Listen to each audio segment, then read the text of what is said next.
LinkedIn presents.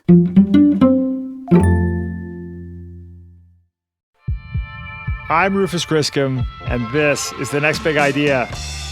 Today, how parking ruined our cities and what we can do about it.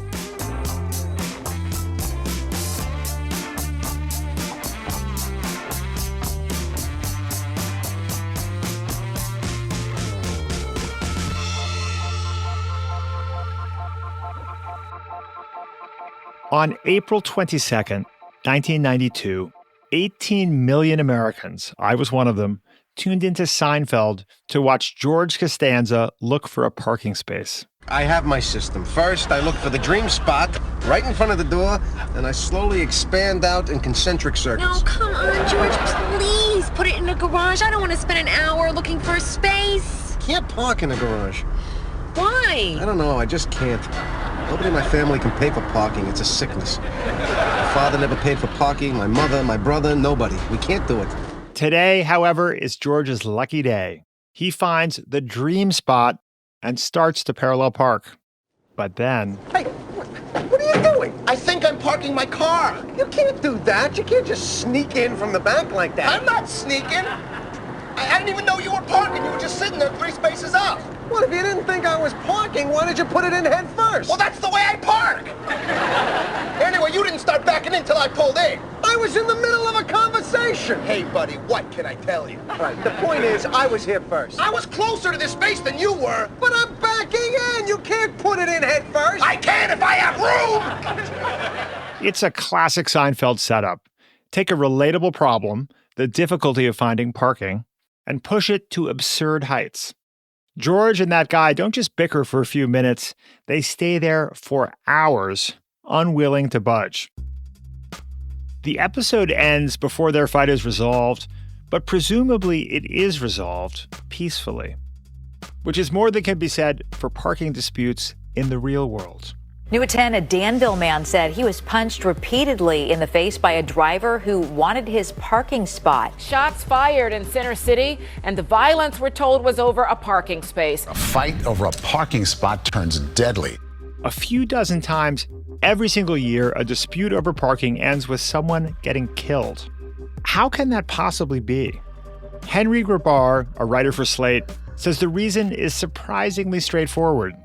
These fits of rage, he writes in his new book, Paved Paradise, How Parking Explains the World, are highly visible eruptions of a common parking urge shared by most non-homicidal drivers. We drive around under the assumption that when we get where we're going, there will be a free parking space waiting for us. When that ends up not being the case, we lose it because, quote, without a place to park, you can never get out of the car. A parking space is nothing less than the link between driving and life itself. But parking does more than reveal our base natures by provoking bad behavior. In Paved Paradise, Henry builds a convincing case that our obsession with convenient parking has ruined this country's landscape. We've destroyed our cities, he writes, in search of parking. We've replaced sidewalks with strip malls, bulldozed bright inviting storefronts to make way for dark, urine-scented parking garages. Even the suburbs have been blighted. Front porches are now 2-car garages. Supermarkets are surrounded by such sprawling seas of blacktop that their entrances are barely visible from the street. Parking isn't even a choice anymore. It's embedded in our building codes. In most of the country, it's illegal to build a house without parking. If you were building the Empire State Building today, you'd have to construct a surface parking lot that would cover 12 entire city blocks.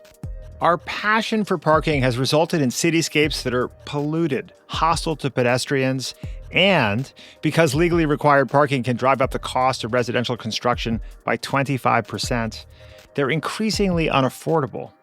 And for what? All that just so we can store our cars? Today, Henry and I are going to talk about how our passion for parking got so out of hand, what it's doing to our cities, the environment, our health, and crucially, how we can elevate pedestrians and cyclists and make our cities greener, friendlier, safer, and more fun.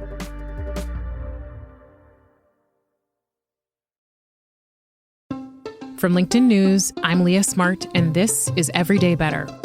Join me every week to explore the stories and ideas that show us how we can live even better every single day with people who are changing the world. Tune in to my weekly podcast, Every Day Better, wherever you like to listen.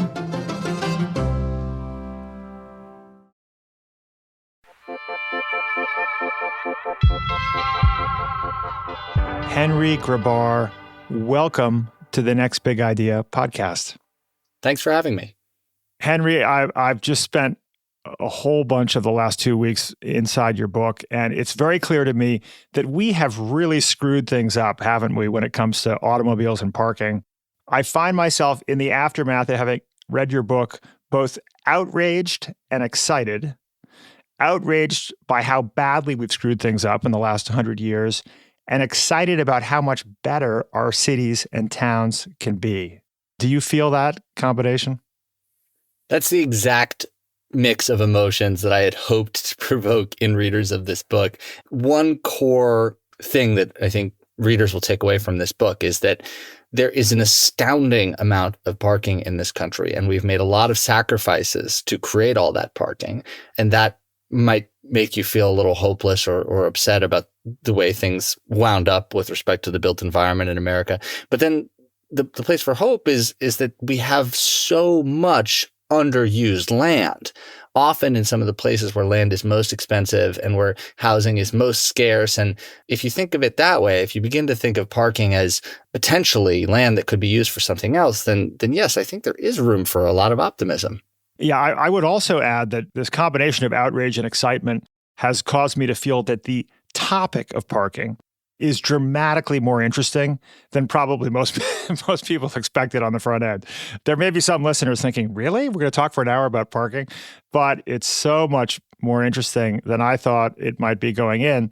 The title of the book is Paved Paradise, and then you have this audacious subtitle, How Parking Explains the World. Now, I'm not sure I'm convinced that parking explains the entirety of the world, but it explains an awful lot more than I thought it did when I first picked up the book. And I think actually that it strikes me that parking is one of these elements of our world that we don't pay attention to. It's hiding in plain sight. But for so many of us living in American cities, and I imagine around the world, the COVID-19 pandemic was this kind of trigger that caused us to suddenly notice parking and its profound impact on the ways that we live. I live in New York City, as I think you do, and to suddenly see parking spaces repurposed as outdoor seating for restaurants was honestly just a revelation, right? I mean, you could take the space occupied by two parked cars and replace it with 30 people clinking rosé glasses, laughing, animating our shared public space. It was just transformative. I had that epiphany as well, actually a little bit before the COVID-19 pandemic. You know, when I started writing this book, one of the things that made me interested in this subject was this realization of the arbitrage that exists between the value of conventional real estate assets like retail space, storefront space, apartments, et cetera, and the value of curb space, which is potentially immensely valuable, but almost always given away for nothing more than a few dollars an hour. And of course, only if you're willing to use that curb space for one single thing, which is storing your automobile there. And we've begun to see people before the pandemic who had realized that there was a huge arbitrage here. You know, people like ice cream trucks, taco trucks, right? Yeah, you had like businesses that had come to this realization that why pay the rent for conventional real estate when if you do something out of your automobile, you tap into this vast subsidy that we give out in the form of free curbside parking. And I did want other people to have that realization and begin to see the curb the way I had begun to see it, which is as this massive underutilized asset potentially that could be transformed into all sorts of things, not the least of which is restaurant seating, but there's a lot more, and we can talk about that in a moment. Yes. And then so when the COVID-19 pandemic happened, I did feel a bit as though I had wished upon the monkey's paw You know, that story where a man is granted 3 wishes that come true in the worst possible way. And if my wish was for people to realize that the curb could be used for something else, well, I didn't hope that it would take a global pandemic to get us there, but that is indeed what happened. Well, and as you say, we've taken some of the most valuable collective space in our shared environments, and we decided to use it. We maybe sort of unintentionally decided to use it for long-term car storage, right? It's like, oh, look at this lovely shared space in our streets. Let's just park cars there for long periods of time. It's kind of preposterous. You say at one point that when you consider the space cars require to be parked at home at their destination, when they're serviced, it adds up to about 1,400 square feet of space, which is equal to the living space of a typical family unit, right? Per car. And a typical family has 2 cars. And then looking at the overall data, as you say, this I guess the estimates would come out to between 1 billion and 2 billion parking spaces in the U.S.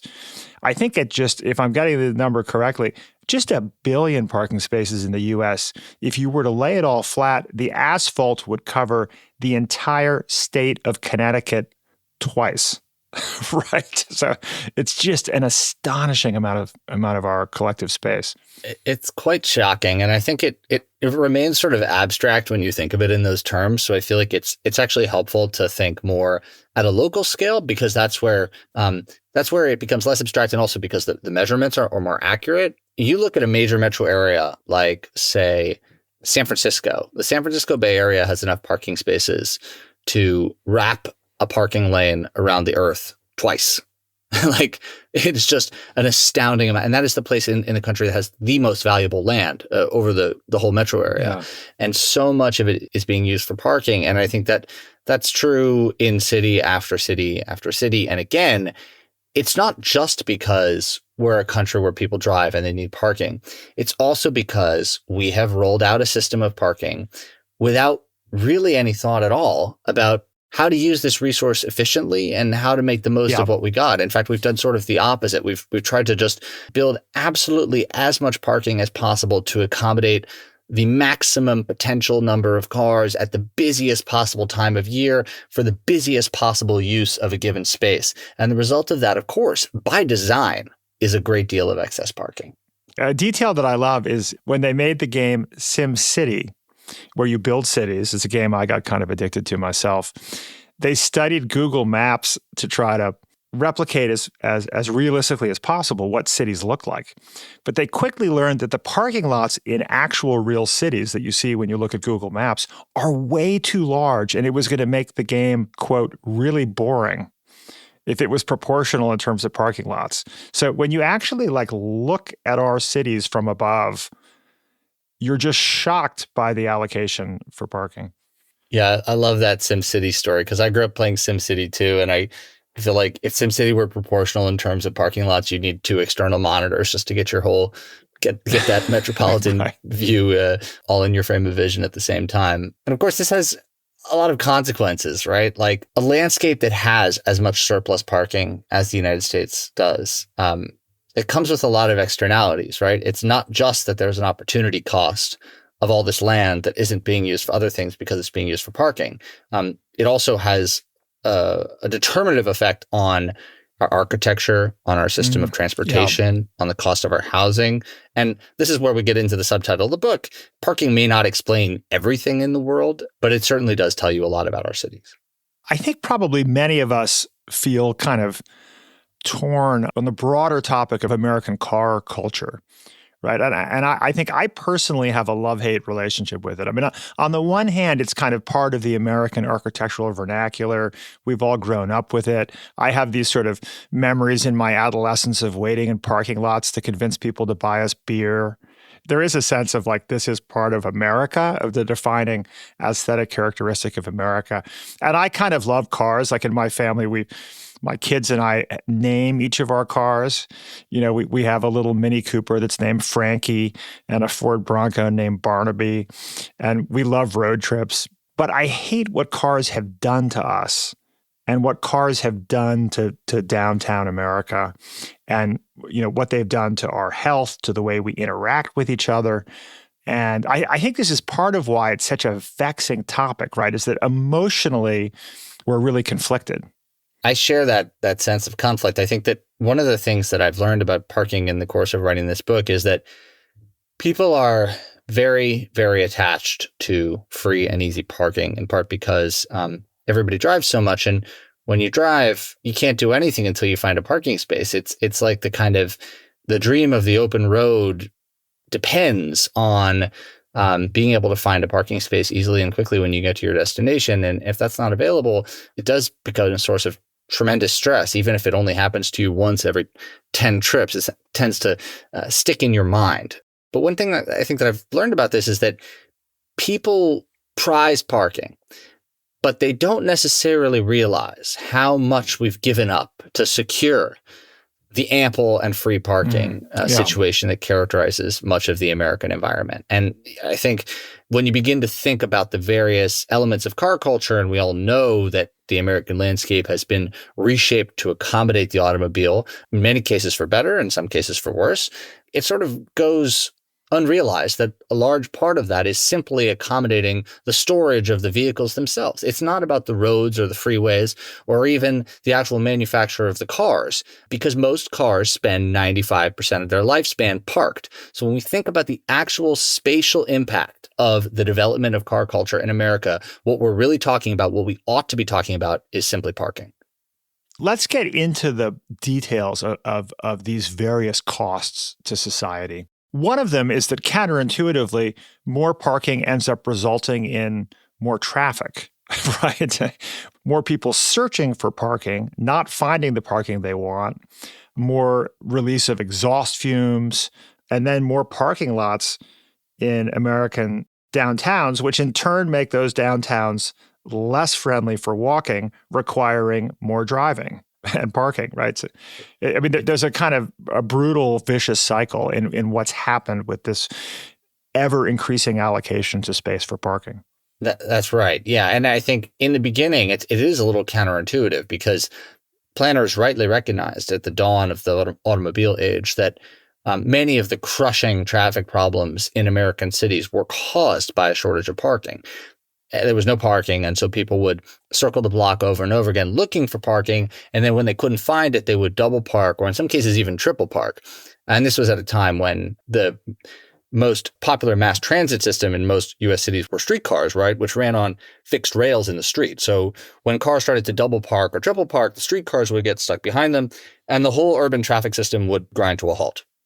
And so they concluded from this, well, if we're going to solve the traffic problem, we need to solve the parking problem. And in fact, one of the things that was most surprising to me when I was doing research for this book was realizing just how fixated city leaders of the 1940s and 50s were on the shortage of parking. I mean, they really thought that the survival of downtown and the city at large and its ability to resist competition from the suburbs with their free and ample parking depended on being able to provide a suburban quality parking experience downtown. And that was the motivating thought behind a lot of the decisions that got taken at that time. And unfortunately, it all basically turned out to be wrong. It turned out that more parking in the long run simply encourages car ownership and encourages driving. And that's true both on a city level. It's true at the level of individual offices, of individual homes.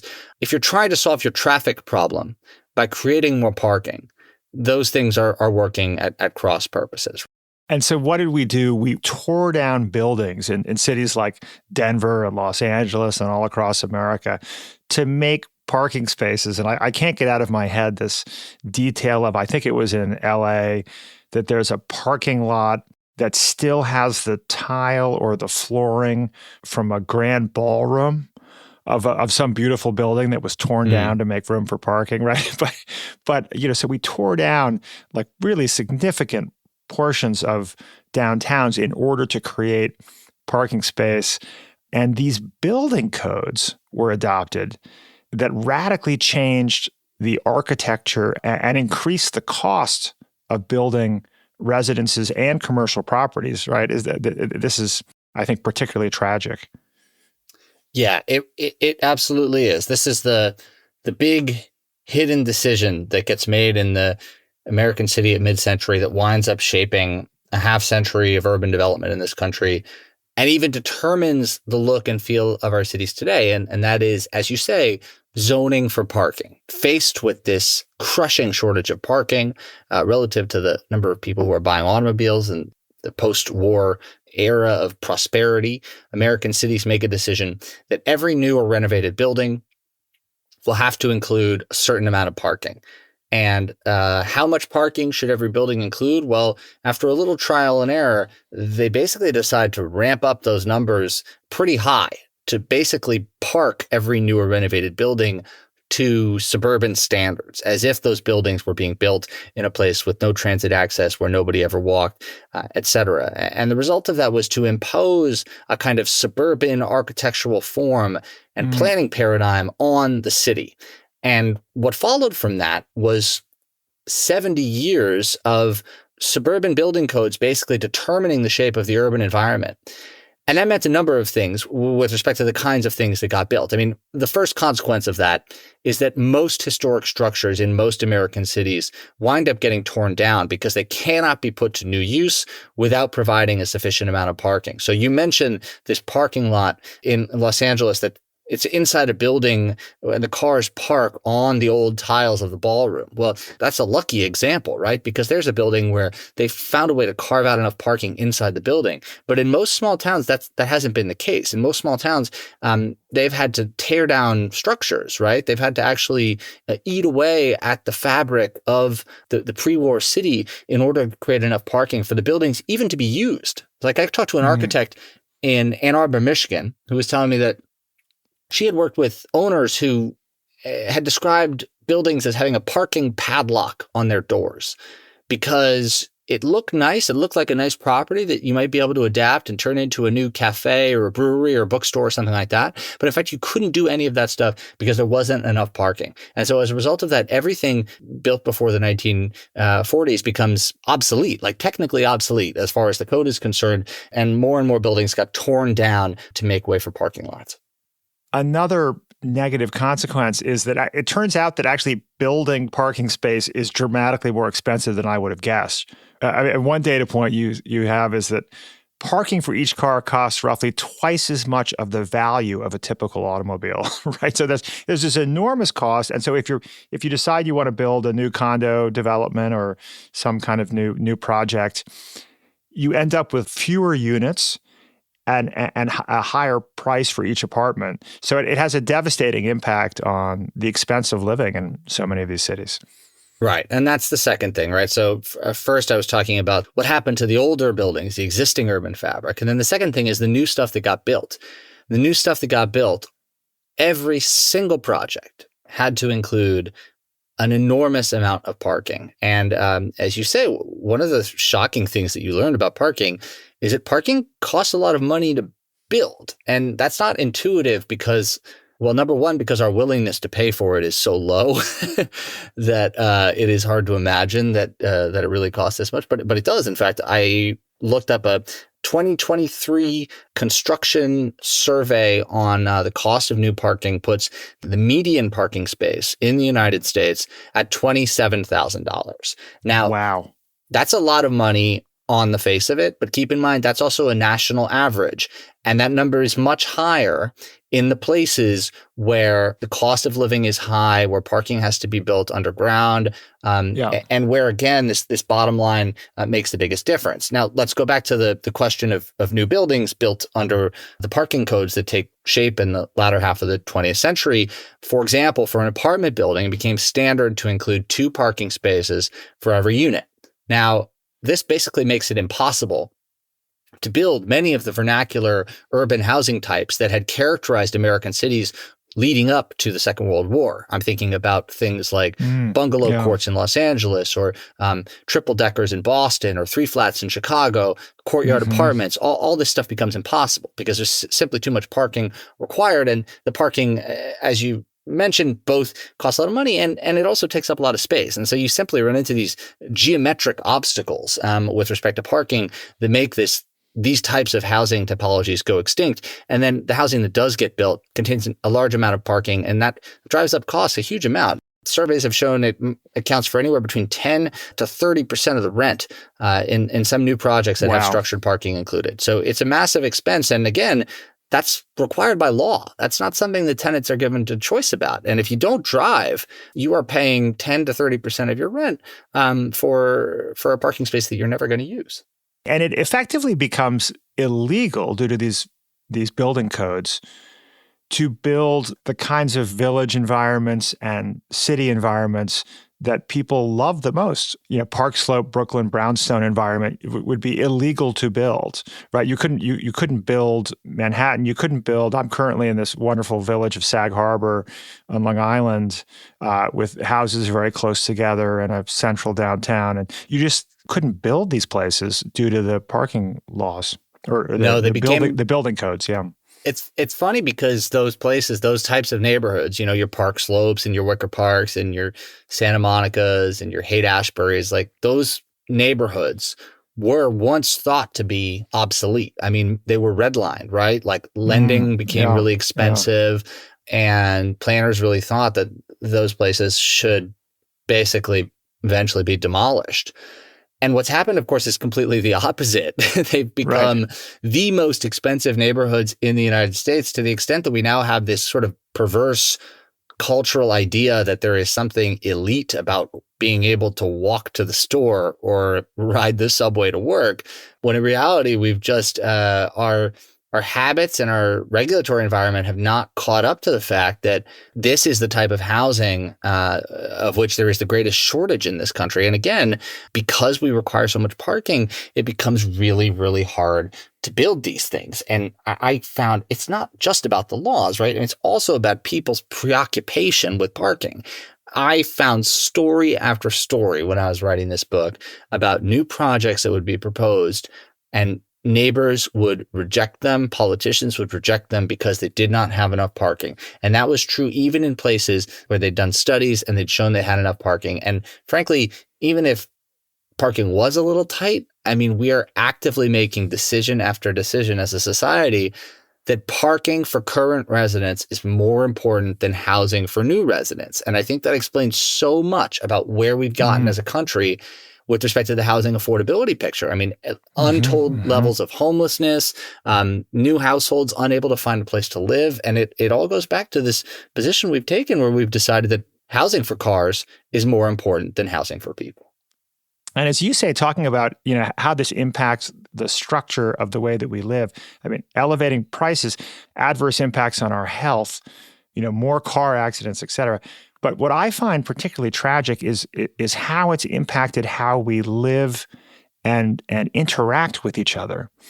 And you think about how the death of the front porch, right? The front porch was, in many ways, the heart of the home and the community in American towns and cities.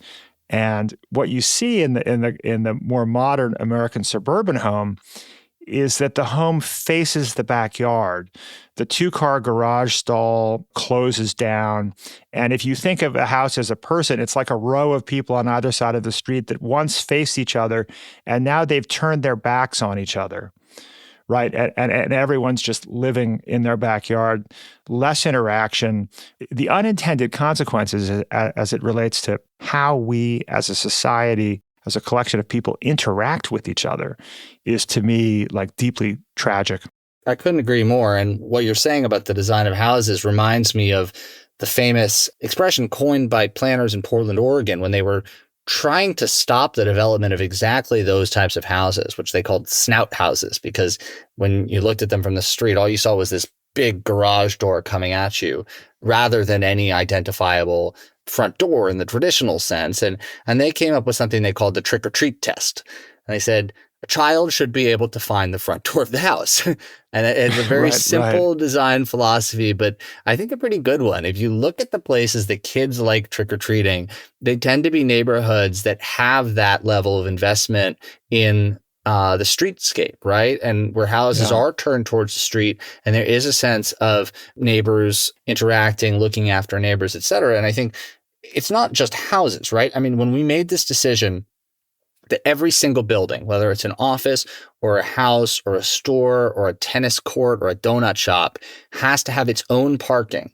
We ensured that every trip would be made by car, because you cannot park once in the parking lot of the donut shop and then run your errands next door. I mean, your car will get towed, right? So we came up with this system of parking where these sort of this very balkanized, right? You've got these isolated fiefdoms that are associated with each individual land use.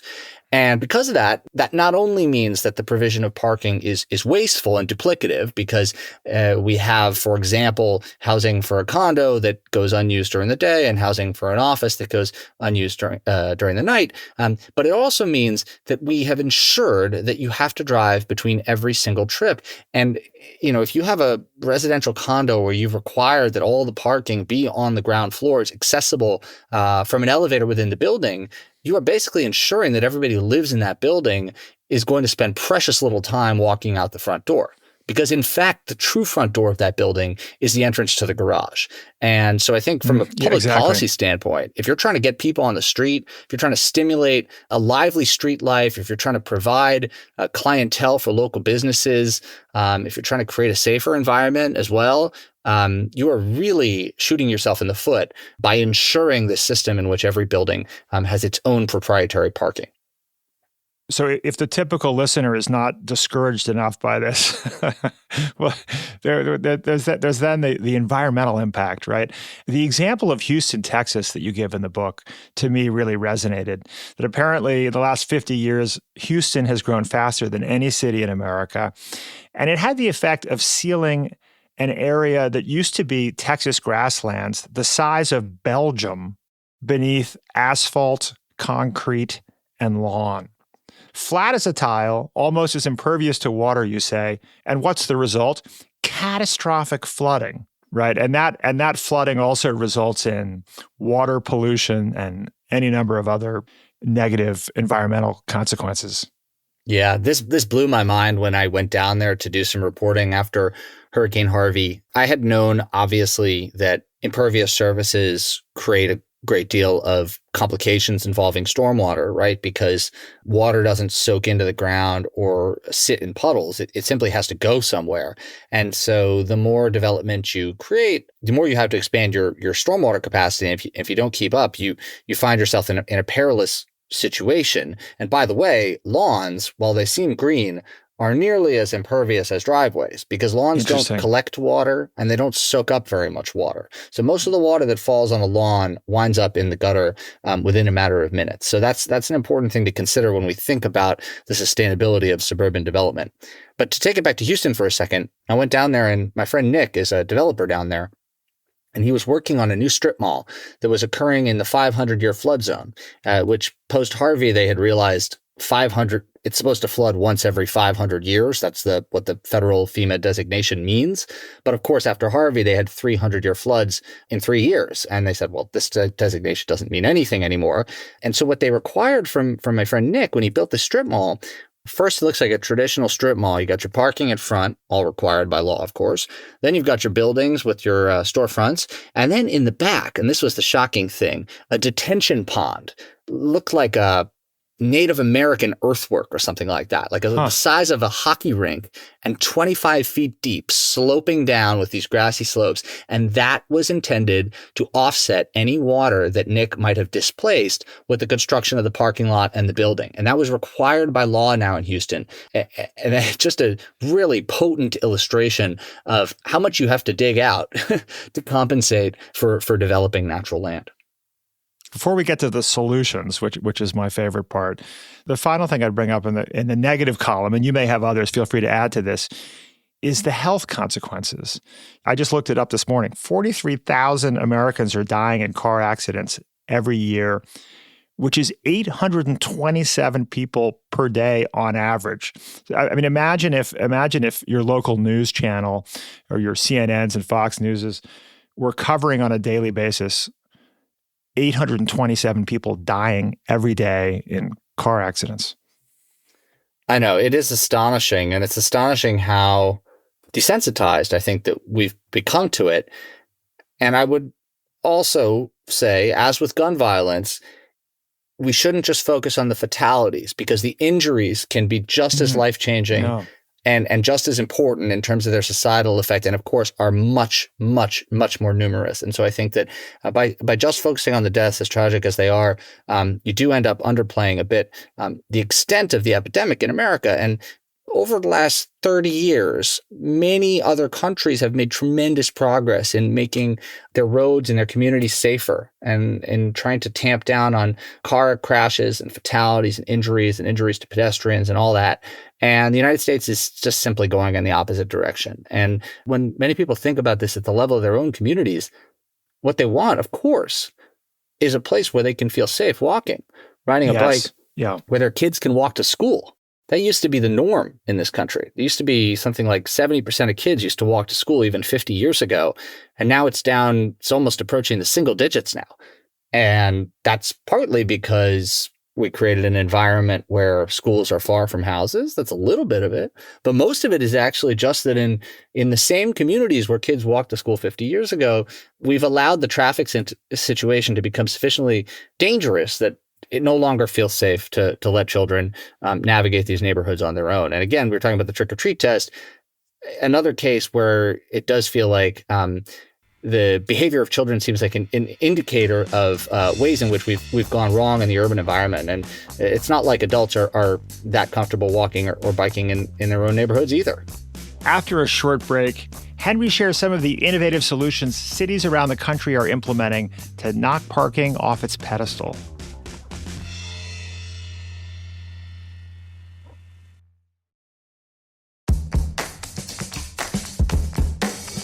Hey you, I'm Andrew Seaman. Do you want a new job? Or do you want to move forward in your career? Well, you should listen to my weekly show called Get Hired with Andrew Seaman. We talk about it all, and it's waiting for you, yes you, wherever you get your podcasts. Hey folks, Rufus here. If you're a fan of our interviews with physicians, scientists, or entrepreneurs, then I have the perfect podcast recommendation for you, Raising Health. Previously called BioEats World, Raising Health comes from leading venture capital firm Andreessen Horowitz, A16Z. Each episode, Raising Health dives deep into the heart of healthcare, biotech, and AI with A16Z general partners. Along the way, they explore the real challenges and opportunities in health and biotech entrepreneurship. Not to mention, you'll hear raw insights and actionable advice from notable guests like Omada CEO and co-founder Sean Duffy, and AI expert and In Citro CEO Daphne Kohler. Don't miss out. Follow Raising Health wherever you get your podcasts.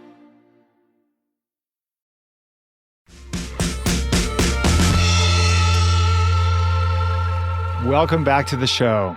So the first half of Henry Grabar's new book, Paved Paradise, is about how parking ruined a lot of American cities. The second half, though, is more optimistic.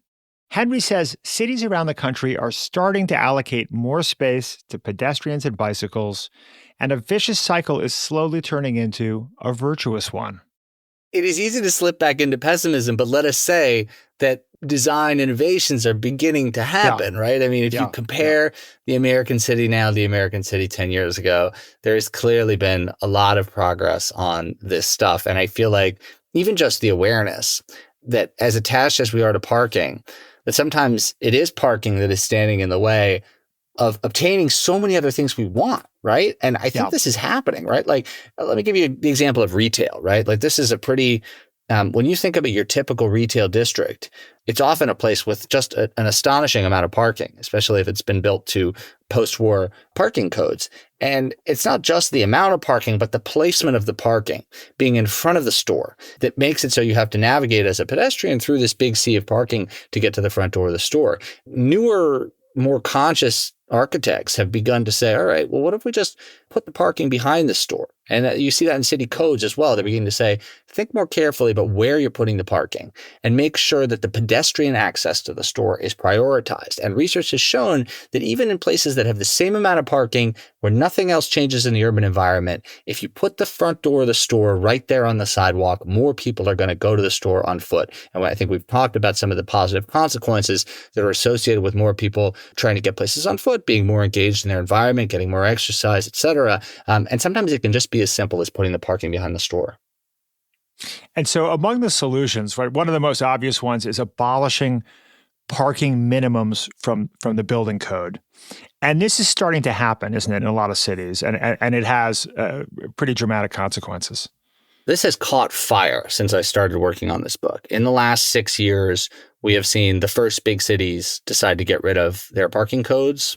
Buffalo, Hartford, San Francisco around 2017. And it has since spread to a number of big cities, including San Jose. Austin, Texas is working on this now. Seattle, even some states like California, which no longer requires parking if you're within a certain distance of transit. And so this is a tremendous step. And there is an organization, the Parking Reform Network, that is dedicated to making these kinds of changes. And the hope is that developers will pick up on this and begin to once again build that kind of utilitarian, so-called missing middle housing that once characterized the American urban experience and has since been driven into extinction by some of these codes. I think there's two things that are motivating these reforms. The first is the cost of housing and the realization that the housing affordability crisis is a generational challenge, the likes of which we have not seen in many decades, and that parking stands in the way of creating more housing and especially more affordable housing. And the second one is climate, right? And the realization that parking is connected at the hip to driving. And the more parking you build, the more people will buy cars and the more they will drive them. And so if you're interested in either reducing greenhouse gas emissions or reducing local pollution and all the other externalities that are tied to driving, then you really have to stop requiring parking. Another big opportunity that you talk about in the book is having market pricing for metered parking. We all love our free parking. We've gotten used to it. But the cost of it, when you look at it closely, is just way too high. And I was particularly inspired by this brilliant experiment in San Francisco where they tested dynamic pricing. Do you want to speak to that? Yeah, I think one of the things that people often say when they learn how much parking there is in this country is they say, okay, smart guy, why is it so hard for me to find a parking space? And the answer to that is because on a local level, parking is not properly priced. Let's go back to a second to the invention of the parking meter in 1935. Parking meter was invented not to raise money from motorists. If you wanted to do that, you could put a tax on tires or tax on vehicle registrations or something like that. The parking meter was designed to manage and organize this precious resource, which is the interface between the street and the building. And what the guy who invented the parking meter realized was that at a busy destination, people will drive there first thing in the morning, often employees of the stores or even people who live there, and they will park their car there all day long if the parking is free. And as a result, when people arrive later in the day to run an errand or eat lunch or something like that, have a meeting, they find there's no parking for them. And you can solve this problem by just charging a little bit for that busy parking. And that pushes people away a small distance according to how long they need to park for and what the parking is worth to them. And that remains the key function of a parking meter. And that is what San Francisco has been doing over the last 10 years, is charging more for those absolutely prime curbside spots and often charging less for the places where people don't want to park so much. For example, in the city's municipal garages. And what you have when you put such a system into place is a kind of organization of parking that begins to take shape, whereas people who are parking for the day or for multiple days will seek out cheaper parking that's further away, and people who are parking for a short amount of time but really need to get to a meeting or have an important lunch or something like that will be willing to fork over a little dough to park right in front of their destination. And that is only possible when you make people pay for parking. The details of the San Francisco experiment are fascinating. They had these meters that can detect the presence of a car, and they had a rule that if the block was more than 80% full, it would increase the price by 25 cents to park for an hour or 2 hours, whatever it was. In the first year of this experiment, they made more than 5,000 pricing changes to the various prices on respective streets. Parking tickets fell by 23%. The time people spent looking for parking fell by close to 50%. Double parking dropped by 22%. The amount of driving in this small test area fell by 30%, saving 2,500 miles per day of driving. So, I mean, it strikes me that this is a classic case of like using market pricing to much more efficiently move cars through space, free up congestion, make the streets better for everybody? I think it is being emulated in more and more places, right? I mean, this is textbook application of what the parking scientist Don Shoup outlined in his book, The High Cost of Free Parking, which came out in 2005. And his realization was that when you make parking free, you exacerbate many of the externalities we've been talking about. For example, cruising for parking, right? If there's no parking available, people will drive and drive until they find a space. And you can make parking available by charging the proper amount for it. I think when we think about the externalities, I think about the delivery trucks, right? Like delivery trucks rack up an astounding amount of parking fines because there is never any place for them to park. And in the process, they do not only increase the cost of doing business for everyone in the city, because if your delivery costs more, then your food at your restaurant is eventually going to cost more as well. But they also cause a great deal of traffic because they're often double parked in the street. And sometimes they create dangerous situations because they double park in, for example, bike lanes. And again, this could be avoided by creating loading zones, but you have this perverse situation where most cities make more money from parking tickets than they do from parking meters. And so again, if you think of parking exclusively as a way to maximize your municipal revenue, you are going to, I'm not saying that this is actually, they've already thought this through all the way, but it does lead you to some bad decisions, I think, in terms of maximizing the welfare of everyone in the city. New York City takes in twice as much money from parking fines as from parking fees. And to me, that suggests a system of meters that is not sufficiently high priced, because I think most people, when they get a parking ticket, they get it not because they parked in a legal spot and decided not to pay the meter, but they get it because they couldn't find a legal space to park and they just had to run their errand anyway. So what can we do, Henry, with all of this parking space or even a portion of the parking space to make our cities better? And I'm going to share, just to cue you up, I'm going to share one data point, which is that in New York City, you say there are 3 million curbside parking spaces, and only about 8 to 10,000 of them have been used by restaurants for, more outside tables. So it's a teeny fraction. I mean, some people, I'm sure, in neighborhoods are frustrated with having a little less parking in their neighborhood, but there's just an infinitesimal fraction of curbside parking spaces have been used in New York and no doubt other cities to make it possible to have all this wonderful outdoor dining. There's so much we could do with this space. What comes to mind?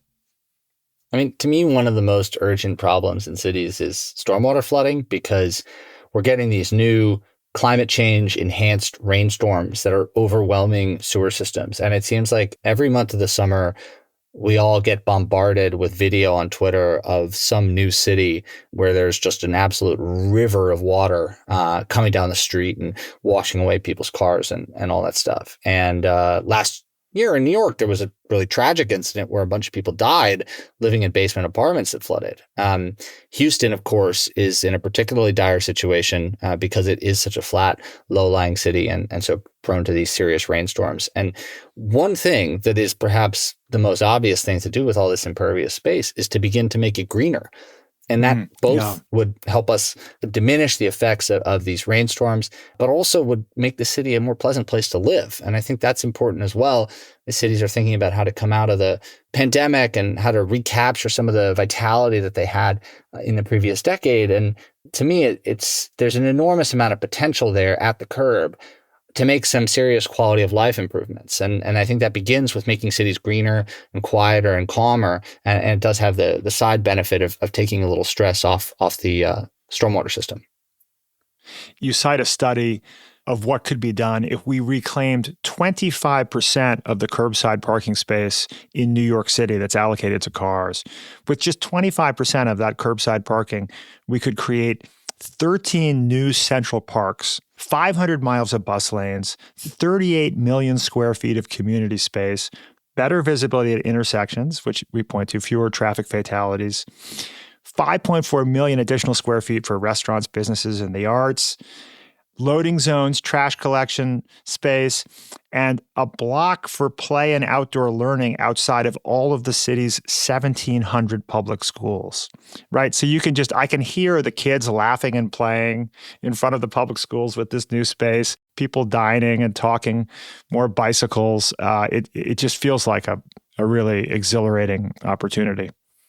Yeah, and actually I spent some time reporting on what Paris has been doing with its streets post-pandemic, and they actually did the school thing. I mean, they took 180 schools and they turned the blocks outside the schools into pretty low touch, low design public plazas. I mean, really all they did was they told the parked cars to get lost and they put up a little fence at the front of the block, and you just saw people come out and fill the space with whatever they wanted to do, you know?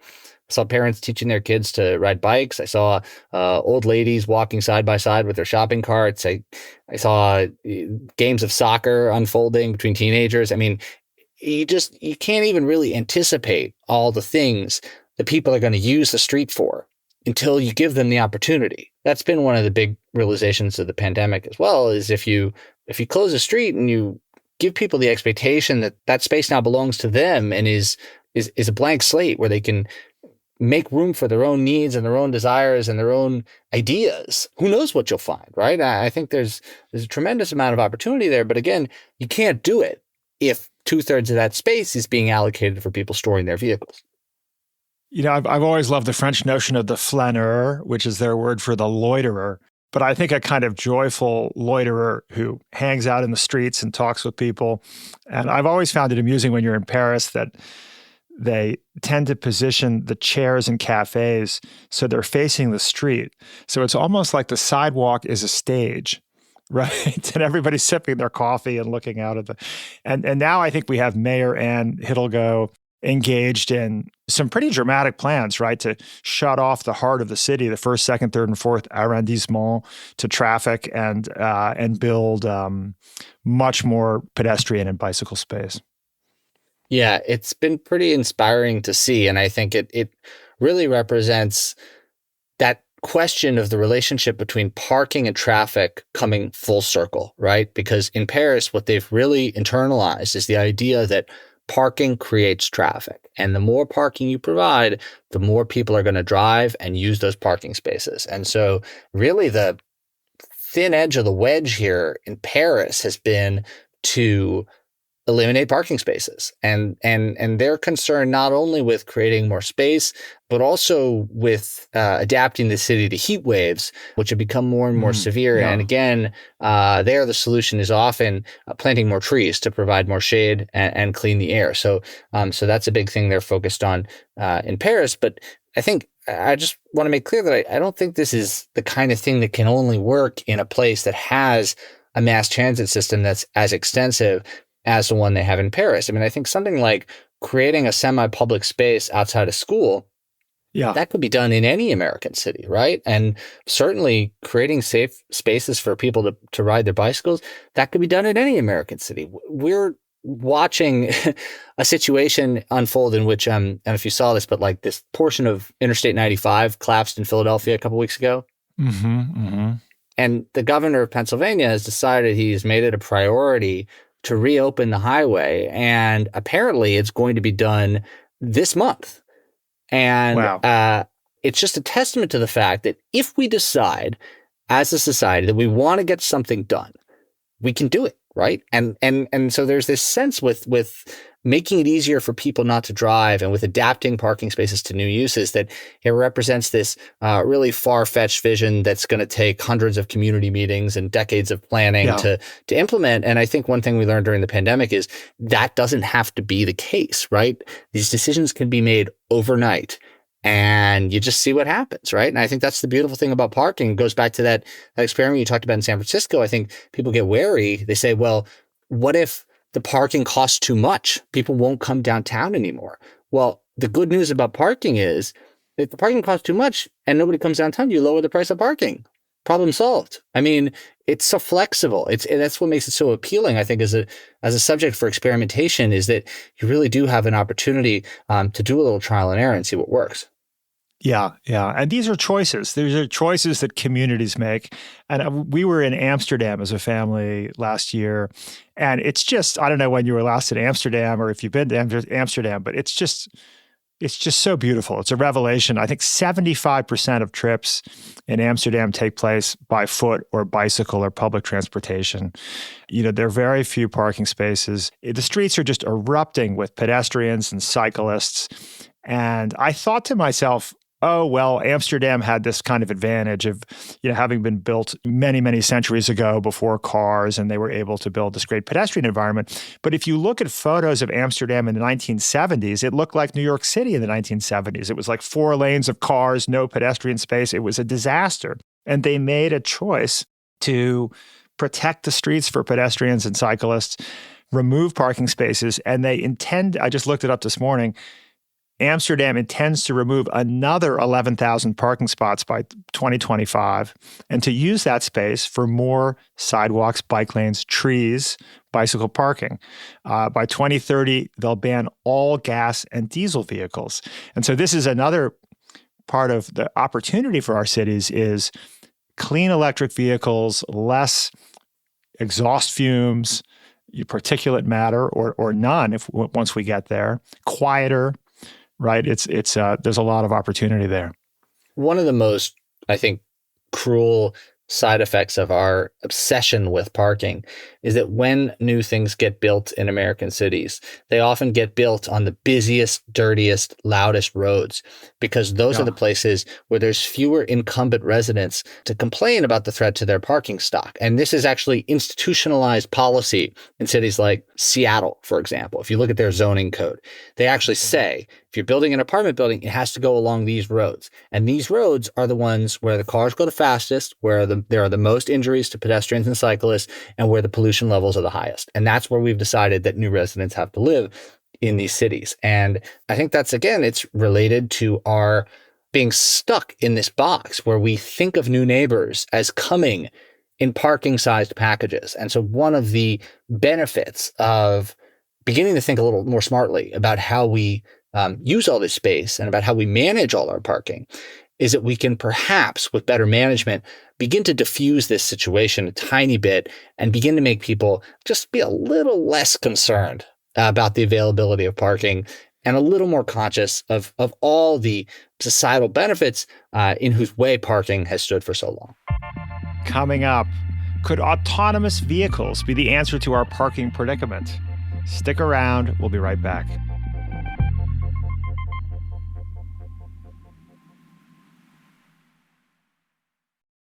Good news for you geeks out there. According to a recent study from the Yale University School of Public Health, people who read books for at least 30 minutes a day live nearly 2 years longer than non-readers. 2 years. But finding that time is not easy, which is why more and more of us are listening to books so we can take advantage of the time we spend driving, gardening, doing the dishes, taking a shower. Seriously, I have listened to books and podcasts in the shower. Am I not the only one? What if I told you there was an easier way to extend your life by reading books? Well, friends, there is the Next Big Idea app. Download it and you'll find 12-minute audio summaries of the very best new books read to you by the authors themselves. Listen to 2 a day. You'll get the key insights from 2 brilliant new books directly from the world's leading thinkers. And in the process, you might just add 2 years to your lifespan. We call these summaries book bites. There are hundreds of them in our app, and we're adding new ones every single day. And get this, other book summary apps summarize books without the author's permission. So it's missing the heart and soul of the author. We work with the world's leading authors to make our book bites because we want to give you the genuine article and help authors succeed in the process. A book bite a day keeps the doctor away. See for yourself. Download the Next Big Idea app now. Like actually right now, pause this recording, go to your app store and search for Next Big Idea. Get smart, live longer. Download the Next Big Idea app right now.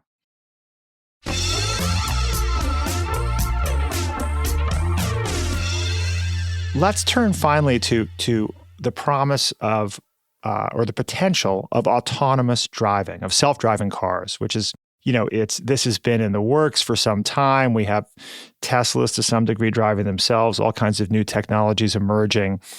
it may take longer than we think. But the implications of having cars drive themselves could be pretty profound for parking and for the urban experience. I first heard about this idea in a blog post written by one of the founders of Lyft, the ride-sharing company. Yeah. And he was suggesting that if autonomous vehicles became commonplace, that one of the consequences of that would be an enormous devaluation of all this high-cost center city parking, because you would simply have no reason to pay for that parking anymore, because your car could drop you off at work and then drive 500 yards or a couple miles to get to a low-cost parking spot and sit there for the day. And then the question becomes, what do you do with all that parking space? And you could turn it into housing, you could turn it into parks, you could turn it into anything, right? And so honestly, the potential of it is somewhat dizzying. Since that point, we've become a little less bullish on the near-term prospects of autonomous vehicles sweeping aside conventionally driven cars within the next few years. But I do think that even on a small level, there's an opportunity for them, autonomous vehicles, to really change the urban driving paradigm. And that's in two ways. And the first is a really simple one, which is that if they can pull in and out of a parking spot, which is like among the most basic functions of an autonomous driver, that creates a lot of room in parking when you think about it at the margins, because we're parking cars with 3-4 feet of extra space in between every car. That actually, at scale, takes up quite a lot of room in the United States. Yeah. And if we could just eliminate that, suddenly you're looking at a much more efficient parking paradigm that can hold way more cars. And then the second one is that thinking about autonomous vehicles running as transit, because yes, the major cost to expanding transit service in the United States is labor. Everybody wants a bus that runs every 10 minutes. And that's a situation where if you have a relatively fixed route, in fact, one that could even maybe be closed to cars and closed to pedestrians, you have an opportunity to create a space where even a not super sophisticated autonomous vehicle technology could work. And I think that there's potential for that as well in particular circumstances. Well, and we could see this dramatically decreasing the cost of ride-sharing platforms, because a lot of the cost is the cost of the driver. And I have friends in San Francisco who report that they see more and more cars, driverless cars, shuttling people around, nobody in the front.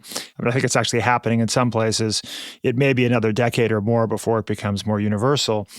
But you think of the efficiency of a car, if it's only for one person, it can be a smaller car. If you have a group of friends going out, maybe it's an autonomous party bus. You can have, more variety of more efficiently sized vehicles that drop you off where you want to go, then go and pick up other people. And the potential to free up this astonishing amount of space, often 10, 12, 15% of American downtowns, for other purposes, is potentially pretty exciting. Yeah, it's huge, and I'm really glad you mentioned the idea of right-sizing vehicles, because this is a phenomenon that it obviously creates a lot of stress on the parking stock. The fact that everybody in America, the number one selling vehicle is the F-150, and many people besides buy bigger and bigger cars. That also, I think, creates an obstacle towards more people-friendly cities, because those cars take up so much room, and they're quite hard to see. It's hard to see over the hood, and as a pedestrian, they feel like an increasingly deadly threat on the roads. And I think one of the reasons people do buy bigger and bigger cars is because they have in mind that one trip, that sort of margin trip there at the end of the trip curve, that's going to require all 7 seats and bike rack on the back and the rack on the roof and everything else. And exactly. If you manage to take that concern away by saying, look, this is going to be available to you when you need it, then I think you free up room for people to make more reasonable decisions about what they need for their daily trips. And that, again, creates an opportunity for different kinds of parking arrangements, different kinds of streets, and different modes of vehicle ownership. And I think that's really exciting. And golf carts are a good example of that. You see places where people have begun to decide that for their, in like senior communities in Florida, whatever, Georgia, people have decided, for my daily trips, like a golf cart is sufficient. that's a great decision for the environment and for everyone else on the road, rather than making every trip in a giant SUV. Yeah, absolutely. And bike sharing, for me, the bike sharing program in New York City has totally changed the way that I move around. And I'm certain it was extremely difficult to get that done, to give up all those parking spots for those bike stations. But I think it's now really been transformative. The electric bikes are delightful, but also reduce my exercise. So that's a problem. I have to figure that out. Yeah. I know what you mean. But on the other hand, there's so many people. And in Europe, the electric bikes have really taken off. They've become extremely popular, millions and millions sold every year. And they are making cycling accessible to a whole range of people who previously wouldn't make trips on bikes. And Absolutely. I think that it's such an important thing, because in the United States, where they haven't really caught on, I think a lot of cycling improvements are characterized as being designed for a kind of young white male cyclist. Now, that actually doesn't reflect who cycles in the United States now. Yeah. But it especially won't reflect who cycles in the United States as e-bikes begin to take off, and you begin to see people who didn't previously cycle making use of them to do longer distances, hills, bad weather, cycling, etc. Absolutely. And showing up at meetings not covered in sweat, which is more likely to happen on an electric bike. Well, Henry Grabar, thank you so much for joining us today. Such an interesting conversation and such an interesting book. Thank you so much for having me. Paved Paradise, put up a parking lot with a pink hotel, a boutique, and a swinging hot spot. Don't it always seem to go that you don't know what you've got till it's gone? They paved Paradise, put up a parking lot.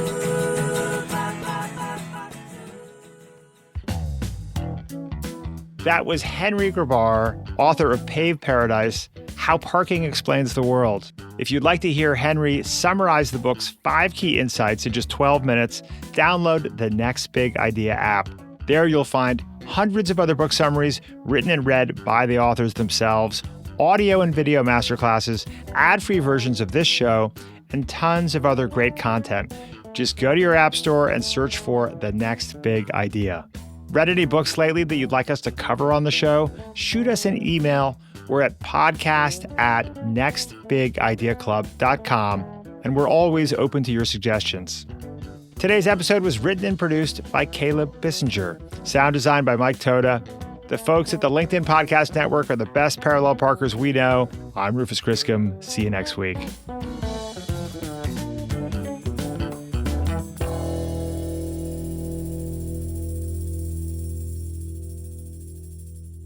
Okay, whose cars are these? Let's move them. Let's go. Officer, can I just explain something to you? Hey, let's go. I'm gonna write both of you a ticket in about 2 minutes. But officer, he can't pull in head first. Officer, he backed up from down the street. He was double parked. He was sitting there. All right, you move your car. It's your space. You can't go in head first. Wait a second. Why can't he go in head first? He said the guy was just sitting over there. What are you talking about? This guy was there first. But he didn't take it. Hey, it's his space. No, it's his space.